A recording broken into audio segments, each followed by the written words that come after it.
come together again. This is a quote from Doug Reeves related to common formative assessment. He says, they're not standardized tests, but rather teacher-created, teacher-owned assessments that are collaboratively scored and provide immediate feedback to students and teachers. So think about what that means as we talk about the steps in this process. So step one, tell us about step one. The who, the what, and the possible why.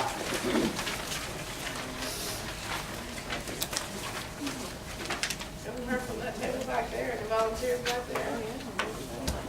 Well, for every single step? Step one. For step one, I said teachers gather the information.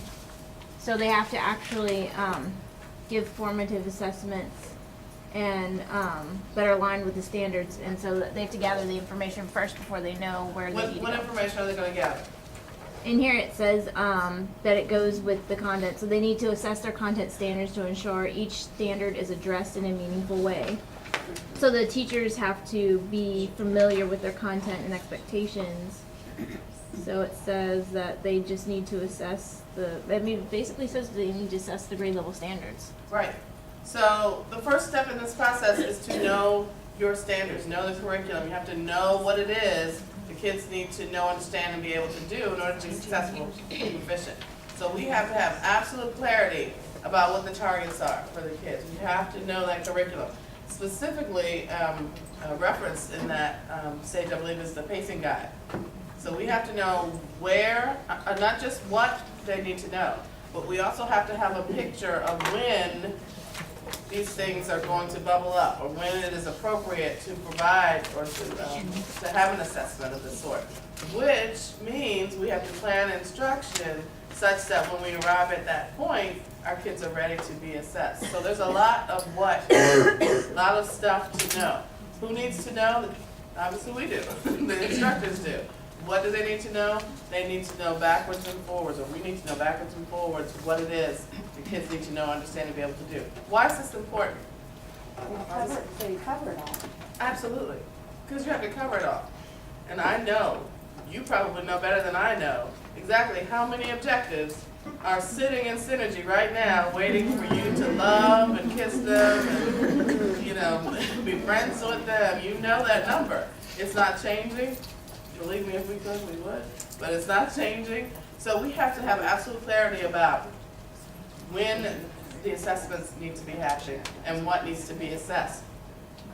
And the other facet of that is to what level, what cognitive level we need to assess. Think about that. Because these objectives, particularly in language arts, evolve over the course of the year. So what looks proficient in quarter one is not going to be proficient in quarter three. So we've got to continue that instruction and amp it up and make sure that we are keeping a pace with what is expected, what proficiency is going to look like over the, at various points throughout the year. So that's step one. It seems kind of like, when you read it, it's, you need to be familiar with pacing and objectives. There's a lot of stuff there. That's a lot to know. And we can't just know it. We have to know it, live it, breathe it, eat it, and sleep it. You know what I mean? You really have to have clarity. So step two. What happens in step two? We select the instructional material strategies, approaches, and arrangements that might involve sharing effective instructional approaches and maybe utilizing a coach or an actor to help you teach those objectives. That's when you reach out and you pull everything into your circle of control that you can. That's when you identify your resources, your material resources, and your human resources. You grab everything that you can related to what needs to happen, and you build your own pedagogy, but you also prepare whatever materials need to be offered to the students, give them opportunities to work with that kind of knowledge. Who's responsible for that? We are. We are teachers and specialists. Underpaid or working. So think about that. You have expertise in the building, and not just in the form of specialists, but you are experts. So, using each other, relying on each other's expertise is huge in this stage too. This is collaboration. This is the beauty of that time that you have together. When you can pick each other's brain and capitalize on each other's strengths and teach each other and learn from each other. So that stage 2 or step 2 is very hugely important. How about step 3 in that process or that protocol?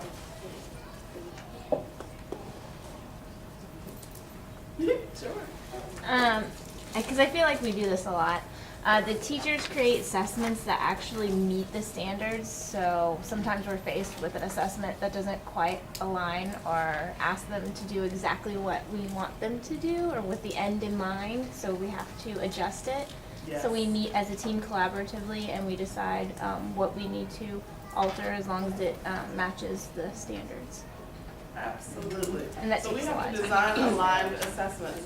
I will freely admit that I have given misaligned assessments, and I have wondered why things weren't working out well, why my assessment said one thing and then other data revealed something else. When you think about the language of the objective, but then what's behind the objective, designing assessments is a lot more complex than it might seem on the surface. Identify author's purpose. That seems like a pretty manageable task until you look behind that language and you see all the parts and pieces that have to be in place in order for students to truly be able to identify author's purpose. It's not just the purpose for the piece of writing, but it's the purpose for the language in the writing. It's the purpose, why did the characters make the choices that they made? What was the impact of the setting on this problem? There's a lot of stuff behind it. So when we design these common assessments, we have to attend to all that and look very closely at that alignment. We're going to talk about alignment in a little bit too. Who does that?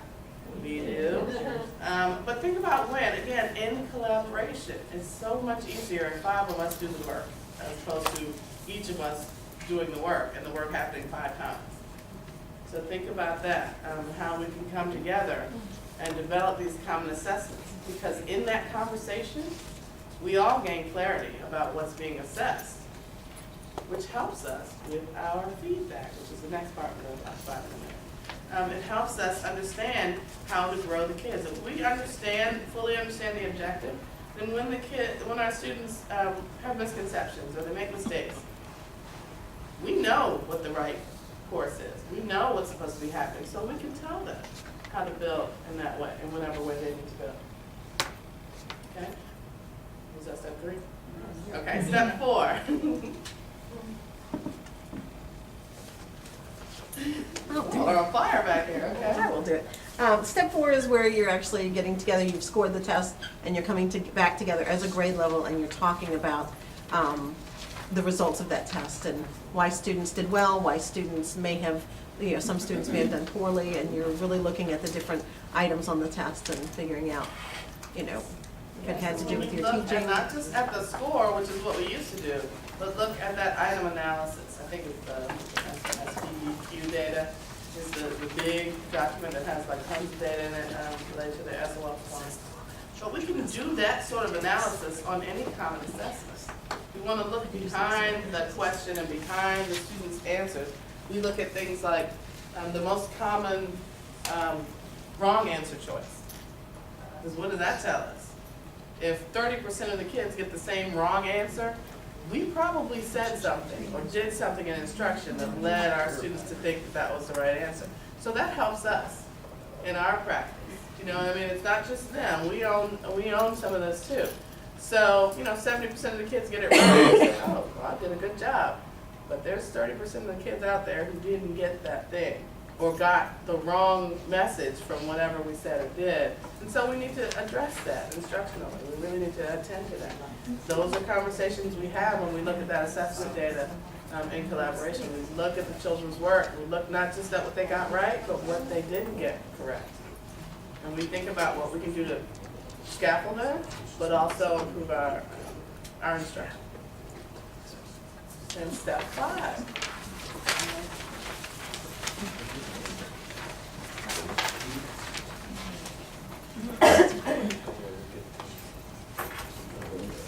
Come on, we're almost there. Step 5. There we That's go. what we just change what we do, Say again. change what we do if we need to. We make adjustments. We adjust our pacing, we adjust our scaffolding, we adjust our methodology, we adjust our resources and materials. We adjust grouping. We make whatever adjustments we need to make to help those who didn't get it. So we have to make those adjustments. And again, those discussions can happen as a team. I know at the end of the year with all the retakes, a lot of buildings, it was a phenomenal opportunity, but it really created a novel situation that no one had experienced before. So we had to look at things like grouping and how do we address this pocket of kids with this amount of time, with this amount of human resources. We have tons of material resources, but what are we going to do here? Those were incredibly powerful collaborative conversations. And if you see the numbers from the retakes, you can see something happened. So those conversations, born out of panic, they were because we didn't know, but something good came out of that. So what we have the opportunity to do now is we're months out from SOLs now. So we can take that learning and spread it out over months and months and months and have that impact for even more students. So think about the time that we have. It's just October. We have lots of time to catch those kids up who haven't. I said we could panic early. You could. I said we panic right now. So, on your organizer, that first organizer, I want you to think about the prompts that are on the back.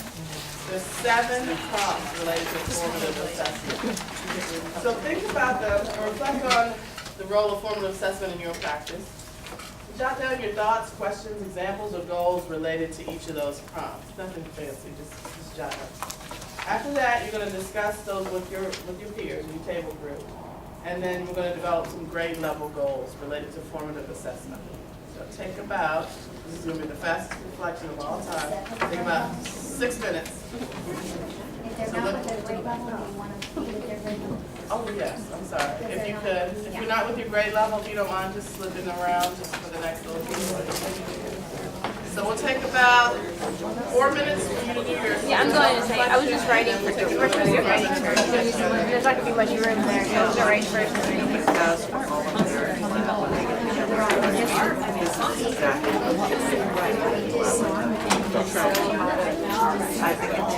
Sorry, last time I came to that, I grade level group. Sorry.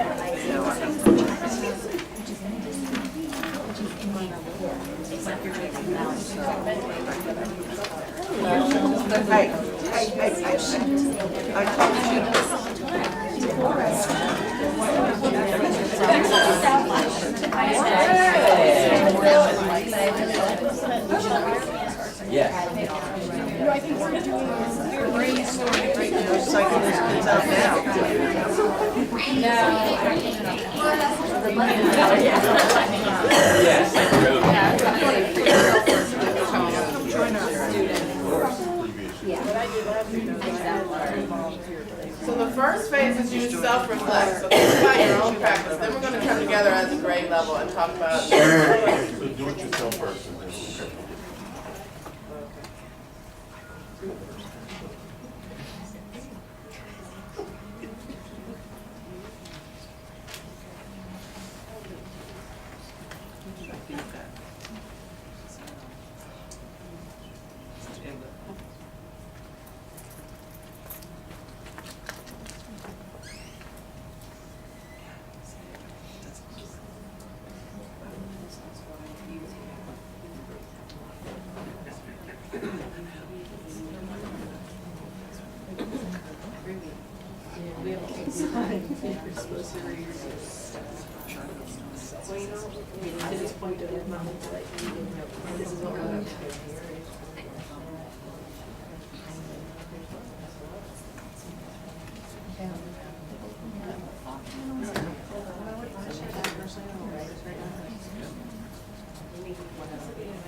When your group is ready, you can go ahead and start discussing and sharing.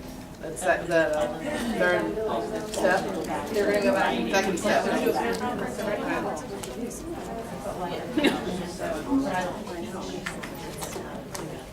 I need to see I want to compare your numbers.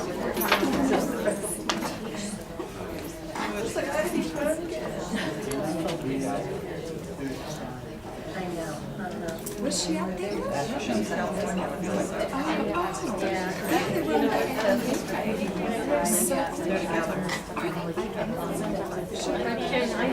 in San Diego.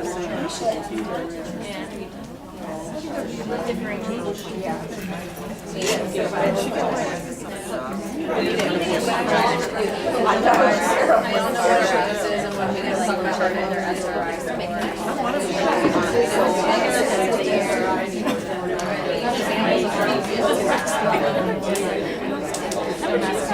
right.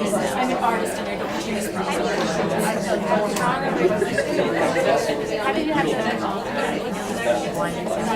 The next thing you know, they all.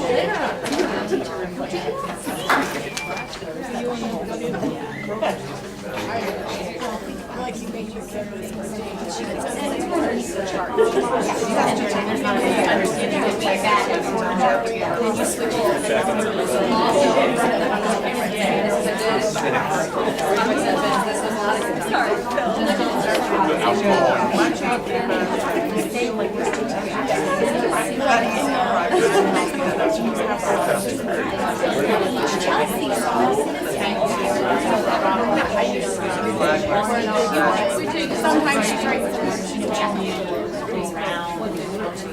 So he asked us.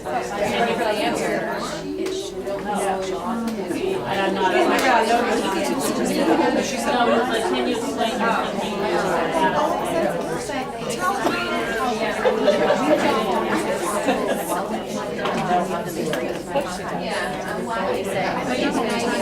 We're gonna take about 3 minutes more, about 3 more minutes.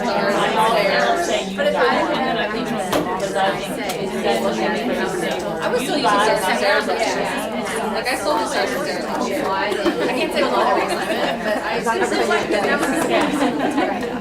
And I try to find a reasonable part. What do you always do? We're a hodgepodge. It was easy to find the next one. Oh yeah.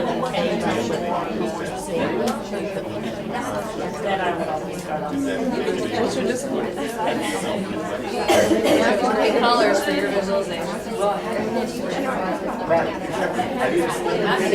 Don't make it hard to come back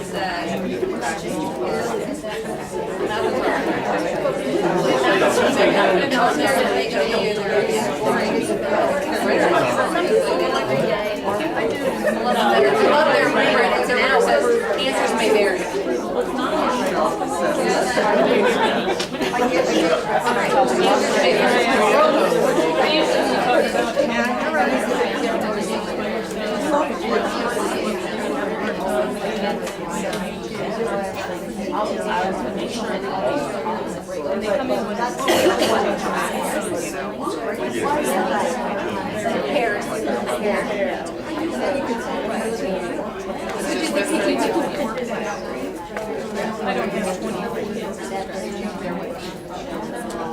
But it's all.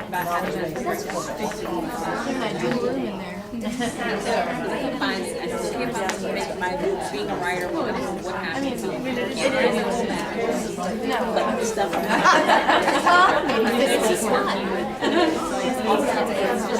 They just love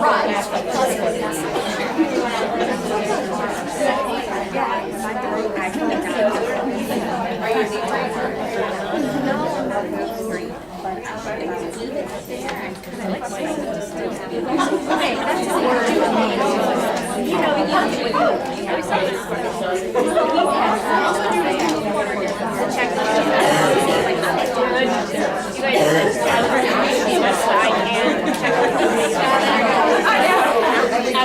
like to give them their words so they can see what they very get back. And I find it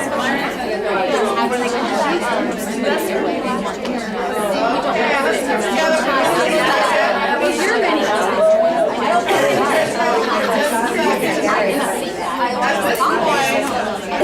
you guys are, really reflecting on your own practice, you've sort of been exposed to the practice of your years. I want you to think about as a grade level, what would be a reasonable goal to set related to formative assessment for a grade level? Now, I'm thinking this would be a time to establish a goal, revisit it during collaboration when you are developing your common assessment. So think about what you can do to push your practice forward based on the expertise that you've just been exposed to at your grade level. What would be a reasonable goal related to formative assessment? Developing formative assessments, analysis of data, responding to data, all that's a part of common formative assessment. So think about what would be a reasonable goal for your grade level that you can explore at the collaboration table that's going to push your practice forward. So we're going to take about 4 minutes to, as a grade level, establish a goal.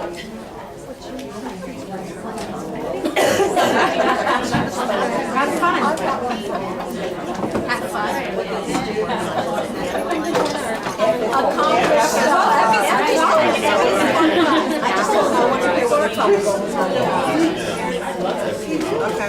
I think like that.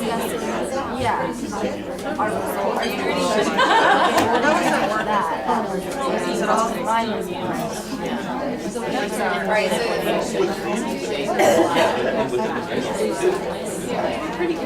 Thursday, Friday,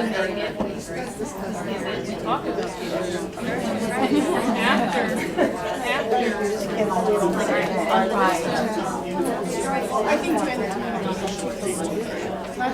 now that we have this,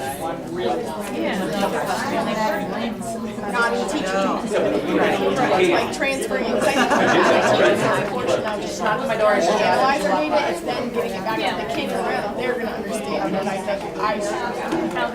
That's how we started, and that's what class is. Looking at data, doing change structural factors. Right.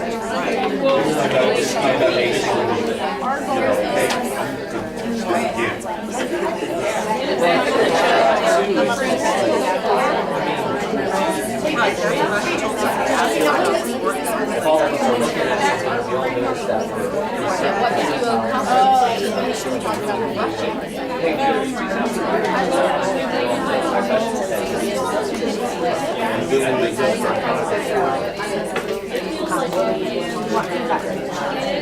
So we want the implementation.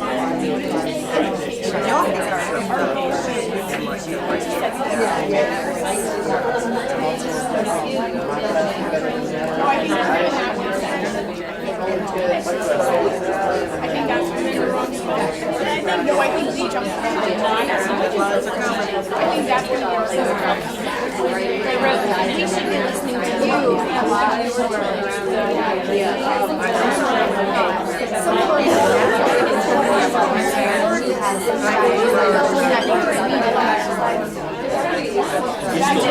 The goal is listen to you. Go to them.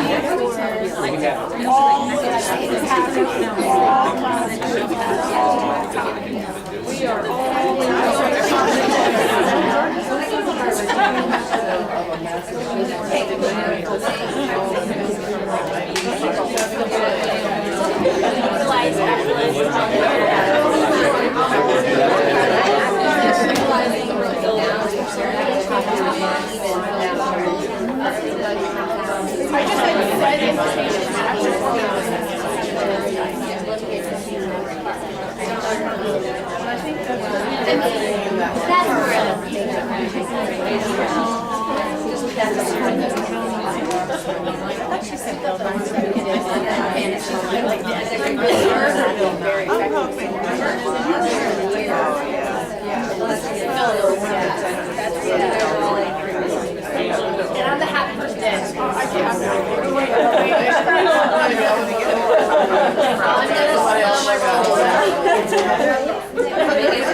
I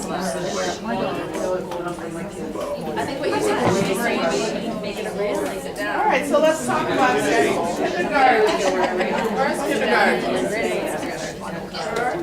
Okay, what's your goal for formative assessment? And then make sure For formative assessment? So how are you gonna do that? What's that gonna look like in terms of formative assessment? Are you gonna talk about steps yet? And, you know, those that are ready will have the right to buy.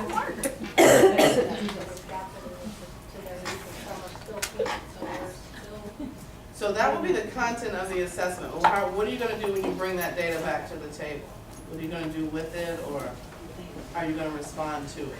So maybe that's your next step, so start thinking about when that happens, or when you offer that assessment, when you bring it back, what are you gonna do with it? Okay? First grade, what's your goal? We said our goal was to bring formative assessments together to look at them and see what we need to do to help the kids that are getting it and what would be the kids that are ready to apply. So you're looking at remediation and enrichment. Exactly. So once you have that formative assessment data, how are you going to respond to it? Second grade. Same kind of idea, but we're gonna bring high, medium, and low papers together and calibrate them a little more often than we've been doing to do the same thing that go back to. What do you see as the benefit of that? Because I think everybody. Make sure we're grading on the same scale. We get in our little capsule and we think, oh my gosh, I would have done it very differently had I heard other answer, you know, had I seen something. Yes to all that, yes. Yes, and I'm guilty of that too. I see my students work, and if it's after midnight, I'm not happy with anybody's work. So, you know, I may be a little bit more harsh with the grading than might be at 3 o'clock in the afternoon. So when you have that conversation about what the expectation is, it really makes it a more effective tool for the kids up to you. The second grade, third grade, what's your goal? We talked about making our formatives just as rigorous as the summative, because sometimes we like ease back on the formatives and then we get to the summative and it's like they didn't know anything. Right, so Yes. making sure that they're. Yeah, so looking at that rigor and alignment, that's brilliant. So having that summative at the table with you when you're designing those formatives. There used to be this graphic in the district that was like a trajectory. I think you might have seen, math had it last year. I think math worked with it last year, where it's just a diagonal and there are little bubbles along the diagonal, and those are your assessment points. Instruction, instruction, instruction, assessment, blah, blah, blah, assessment, until you get to that summative. So that way you can make, and if you plan it out that way, your formatives are aligned to your summative, and that level of rigor increases over the course of that learning cycle. So the kids are ready when it's time to summatively assess. Very cool. You guys, third grade? Fourth grade. We said we would do better at analyzing the implications of our formative assessments and then utilize our resources around us, like our experts. So what does that look like in your mind to be better at it? Come together more often and actually talk about, because we kind of stop, and instead of going on further and really looking at what are our implications of what happened here, how can we better meet the needs of the kids. That's so common